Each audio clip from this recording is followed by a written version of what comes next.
Shalom, selamat hari Sabat. Saya ucapkan pada saudara-saudari, Bapak Ibu dimanapun Anda berada pada Sabat ini, tanggal 9 Mei 2020, Sabat pertama di bulan 5. Baik, saya akan menyampaikan firman Tuhan yang melengkapi kehidupan kerohanian saudara pada Sabat ini. Mari kita berdoa. Bapa di sorga, pada Sabat ini hamba-Mu akan menyampaikan firman-Mu. Berkati seluruh para pendengar dimanapun mereka berada pada Sabat ini. Biarlah firman yang akan dibawakan menjadi kekuatan dan berkat, dan nama Tuhan dimuliakan. Di dalam nama Yesus kami berdoa. Amin. Baik, judul firman Tuhan pada Sabat ini adalah pembebasan Yesus, kelepasan dari dosa. Mari kita buka Alkitab kita di dalam Roma 8 ayat 1 sampai 2. Inilah ayat inti kita pada Sabat ini. Roma 8 ayat 1 sampai 2. Sudah dapat? Mari kita baca bersama-sama.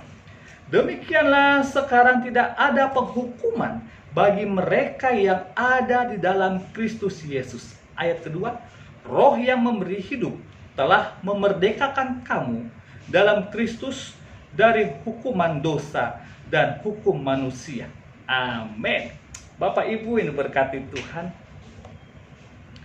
kalau kita coba menafsirkan ayat 1 dalam Roma ini, di sini Rasul Paulus menunjukkan bahwa hidup tanpa kasih karunia Kristus adalah kekalahan, kesedihan, dan perbudakan kepada dosa. Jadi di pasal 8 ini Paulus memberitahukan kita bahwa kehidupan rohani, kebebasan dari hukuman, kemenangan atas dosa, dan persekutuan dengan Allah dapat terjadi melalui persatuan dengan Kristus oleh Roh Kudus, ya, yang mendiami saya dan saudara. Amin. Jadi Allah dapat terjadi melalui persatuan dengan Kristus oleh Roh Kudus. Dengan demikian, dan mengikuti pimpinan Roh, saya dan saudara dibebaskan dari kuasa dosa, dan saya dan saudara dituntun kepada pemuliaan terakhir dalam Kristus. Amin. Inilah kehidupan kita sebagai orang Kristen yang normal, saudara, di bawah persediaan sepenuhnya dari Injil Kristus. Bagaimana dengan ayat kedua? Kalau kita baca versi Inggris, New International Version, bukan roh yang diartikan atau ditulis, tetapi hukum roh. Jadi, roh yang memberi hidup ini adalah kuasa dan hidup yang mengatur dan menggiatkan dari Roh Kudus yang bekerja dalam hati orang percaya. Jadi Roh Kudus memasuki kehidupan orang berdosa, lalu membebaskan mereka dari kuasa dosa. Roh ini bekerja secara leluasa pada orang percaya yang menyerahkan diri untuk menaati Roh. Saya berharap saya dan saudara juga, kita adalah orang percaya, kita menyerahkan diri kita untuk menaati Roh, ya, sehingga kita akan mendapatkan kekuatan baru. Nah, inilah kalau kita menuruti Roh. Baik, terima kasih ya. Jadi itulah sekilas tafsiran dari ayat inti kita. Bapak Ibu yang diberkati Tuhan, ada 3 poin yang ingin saya sampaikan pada Sabat ini. Saya ambil 1 poin dari judul, ya, pembebasan Kristus. kelepasan dari dosa. Saya tarik satu poin itu dosa, dan dalam ayat intinya di pasal 1 saya akan tarik poinnya adalah penghukuman, ya. Kristus, lalu di ayat kedua roh. Nah, baik, kita mulai. Apakah sesungguhnya dosa itu? Apakah dosa hanya sebuah ilusi, hanya sebuah penyakit, atau hanya suatu kelemahan saja? Nah, ini saudara, Alkitab memiliki jawaban yang tepat tentang dosa. Karena Alkitab memberitahukan kepada saya dan saudara asal muasal dosa dan manusia. Alkitab juga menggunakan beberapa kata untuk menjelaskan mengenai dosa. Baik, apakah dosa itu, Pak Pendeta? 1 Yohanes 3 ayat 4. Saudara bisa buka dan saudara bisa baca. Saya tarik saja kesimpulan dalam 1 Yohanes 3 ayat 4. Dosa adalah pelanggaran.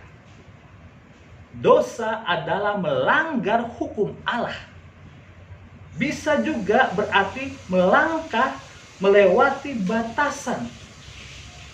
Contoh, Tuhan memberikan hukum kepada bangsa Israel dan kepada semua manusia untuk memperlihatkan tolak ukurnya atau standarnya. Jadi kalau kita melanggar satu saja terhadap hukum Allah, itu merupakan dosa. Nah ya, satu kali saja dalam hidup saya pernah berbohong, saya pernah mencuri, maka saya sudah berdosa. Jadi tidak ada kalimat atau kata dosa putih, dosa merah, dosa hitam, saudara, tidak ada. Bahkan di dalam Roma 6 ayat 18 dikatakan, kamu telah dimerdekakan dari dosa dan menjadi hamba kebenaran. Oh, luar biasa sekali. Saya dibebaskan, saya dimerdekakan dari dosa. Sekarang saya menjadi kebenaran, menjadi hamba kebenaran. Bapak Ibu, apabila ada seseorang yang melunasi hutang saudara, hutang bisnis, hutang usaha, atau hutang pribadi, bagaimana rasanya? Wah, rasanya senang sekali ya. Waduh, kalau saya punya utang kemudian dilunasi, bahagia sekali ya. Bisa-bisa saya lompat dari lantai 1 ke lantai bawah karena senangnya. Ya, Yesus sudah memerdekakan saya dari dosa. Sekarang saya menjadi hamba kebenaran. Amin. Bapak Ibu diberkati Tuhan. Kita masih ingat setelah Yesus mati di kayu salib, Dia menebus dosa saya dan saudara, maka manusia menjadi hamba Kristus. Manusia bebas dari perbudakan dosa. Saya menjadi pengikut Kristus. Mulai saat itu saudara, manusia menjadi hamba Tuhan yang harus melakukan perintahnya. Oh, puji Tuhan, kalau kita sampai detik ini masih melaksanakan perintah Tuhan. Buktinya, saya percaya saudara masih melakukan 10 perintah Tuhan. Buktinya, pada hari Sabat ini, saudara duduk manis di rumah, membaca firman Tuhan, tinggalkan semua pekerjaan, saudara bersekutu dengan Tuhan. Itu bukti kecil bahwa saudara menjadi hamba Tuhan. Mengapa tidak ada penghukuman bagi mereka yang di dalam Kristus Yesus? Kita masuk poin kedua. Di dalam Roma 8 ayat 1, kita tarik mengenai penghukuman. Mengapa tidak ada penghukuman bagi mereka yang ada di dalam Kristus Yesus? Pertama, saudara harus catat. Karena Kristus telah mengambil dosa mereka. Kristus telah mengambil dosa saya. Kristus telah mengambil dosa saudara semua. Maka tidak ada penghukuman kalau kita di dalam Kristus Yesus. Yang kedua, pada waktu Kristus tinggal di dalam kita, ikatan dosa dalam diri kita dihancurkan, saudara. Kita dibebaskan dari hukum dosa. Kita merdeka, ya. Makanya itu, saudara, kita tidak lagi berbuat dosa. Tetapi harus kita ingat, saudara dan saya masih bisa jatuh dalam dosa. Galatia 5 ayat 16 mengatakan, sesuatu yang penting tentang kelepasan dari kuasa dosa, hiduplah oleh Roh, maka kamu tidak akan menuruti keinginan daging. Oh Tuhan, terima kasih. Kau sudah berikan Roh. Saatnya kita hidup dengan Roh. Roh hidup dengan kita. Maka saudara tidak akan mengikuti keinginan daging. Artinya, kalau saya tidak hidup dalam Roh, Roh hidup dalam saya, maka saya akan jatuh ke dalam dosa. Karena banyak keinginan daging yang harus saya lakukan. Tapi beruntung, saudara, begitu besar kasih Allah akan kita semua.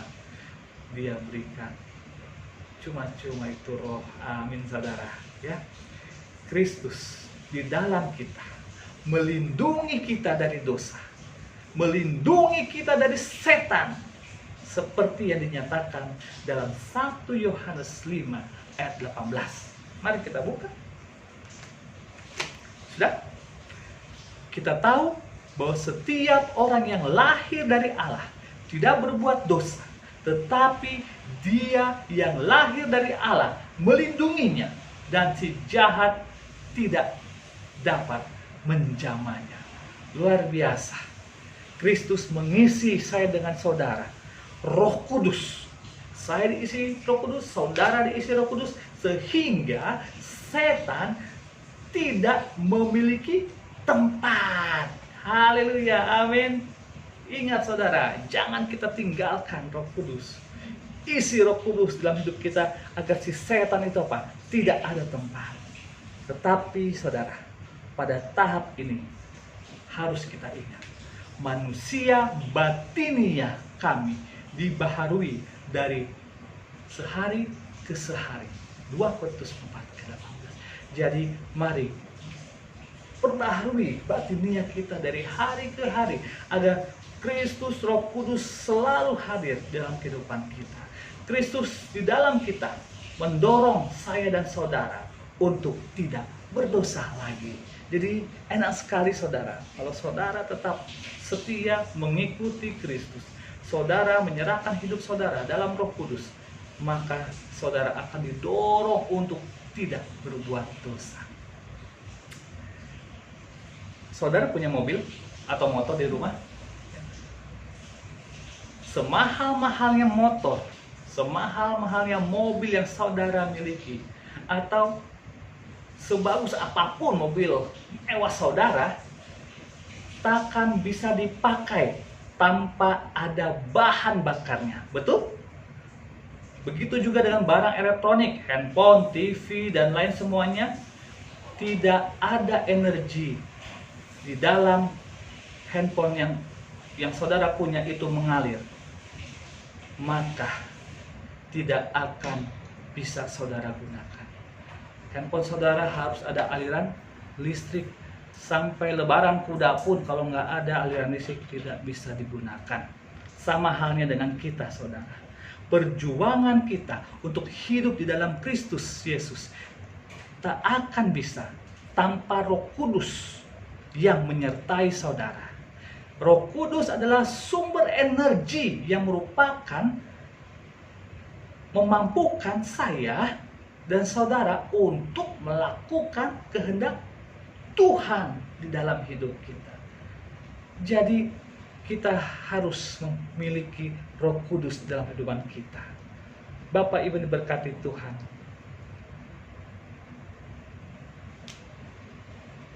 Masih ingat cerita dari anak yang hilang? Saat dia pulang ke rumah, ayahnya memberikan 3 hal kepada anaknya itu: jubah, cincin, dan kasut. Jubah adalah lambang kebenaran. Cincin adalah lambang otoritas. Karena Kristus, kita memiliki otoritas untuk menjadi orang-orang yang berhasil, berkemenangan, dan berkelimpahan. Kasut adalah gambaran bahwa setiap saya dan saudara yang ada di dalam Kristus tidak lagi menjadi budak atau hamba dosa, melainkan telah dimerdekakan dari dosa menjadi hamba kebenaran. Ya, Roma 6 ayat 18, jangan lupa itu. Status saya dan saudara bukan lagi orang-orang yang terjajah oleh iblis, tapi orang-orang yang merdeka. Jadi apabila anak itu memerdekakan kamu, kamu pun benar-benar merdeka. Nah, Yohanes 8 ayat 36. Tiba pada akhir firman untuk menjadi refleksi diri kita.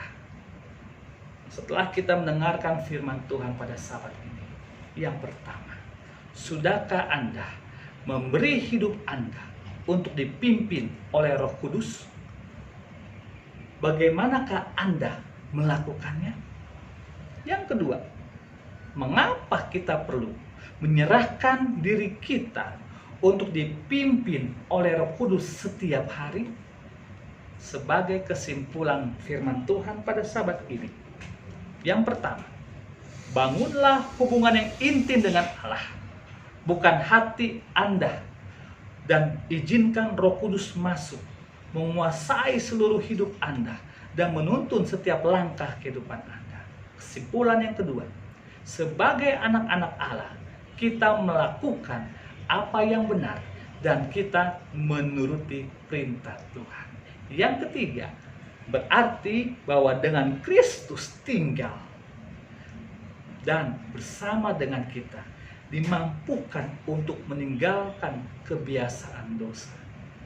Yang keempat, kehidupan kita dengan Kristus di dalam kita juga membantu kita memperoleh kemenangan atas serangan dosa. Kesimpulan yang terakhir, yang kelima, pengampunan tersedia bagi setiap orang yang mau mengakui dosanya dan bertobat.